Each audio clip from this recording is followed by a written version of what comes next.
Сәлеметсіздер ме балалар, сіздермен бүгін қазақ тілі 2 сынып 110 сабақ. Сабақтың тақырыбы дара және күрделі етістік. Бүгін барлық тапсырмаларды орындаймыз. Менімен бірге соңына дейін қараңыздар балалар. Етістіктерді табамын. Өлеңдегі негізгі ойды анықтаймын. Қатені табамын және түзеп жазамын. 25-ші жаттығу өлеңді мәнерлеп оқы. Шыр-шыр еткен торғайды. Аямасқа болмайды. Көп кішкентай торғайлар ағаштарды қорғайды. Жақан Смақов, өлеңдегі негізгі ойды анықта, етістіктерді тап. Мәтіндегі негізгі ой торғай табиғатқа пайдалы екені жайлы.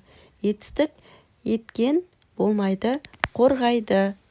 Келесі 26-ші жаттығу жаңылтпаштың қатесін түзеп жаз. Үміт түбіт түтті, түбітті түтіп бітті.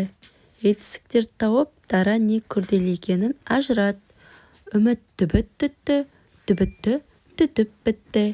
Түтті дара етістік, түтіп бітті күрделі етістік екен балалар. Сабақ ұнап жатса лайк басып, подписка кнопкасын басып қойыңыздар. Келесі жаттығуды қарайық. Келесі 27-ші жаттығу мәтінді түсініп оқы. Құстар тұмсығымен дән шоқып жейді. Жаңғақта шағады. Кейбір құстар үшкір тұмсықтарымен ұя салады және тесік оятын құрал ретінде пайдаланады. Мәтіндегі етістіктердің дара немесе күрделі екенін айт.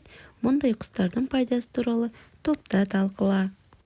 Дара етістіктер жейді, шағады, оятын, пайдаланады. Табиғатқа пайдалы құстар көптеген құстардың табиғатқа әсері мол.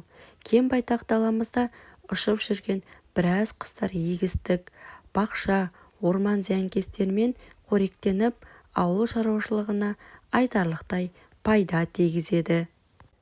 Ал балалар, келесі 28-ші жаттығу кестені тиісті құс атауларымен толтыр.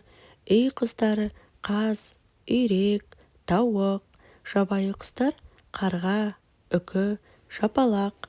29-ші жаттығу өз аулаңдағы құстарды бақыла. Байқағандардың туралы шағын мәлімет құрастырып жаз. Менің аулама құстар көп келеді және оларға мен жем шашамын. Олар өте әдемі және ақылды. Балалар, біздің осымен сабағымыз аяқталды. Келесі сабақта кездескенше сау болыңыздар балалар.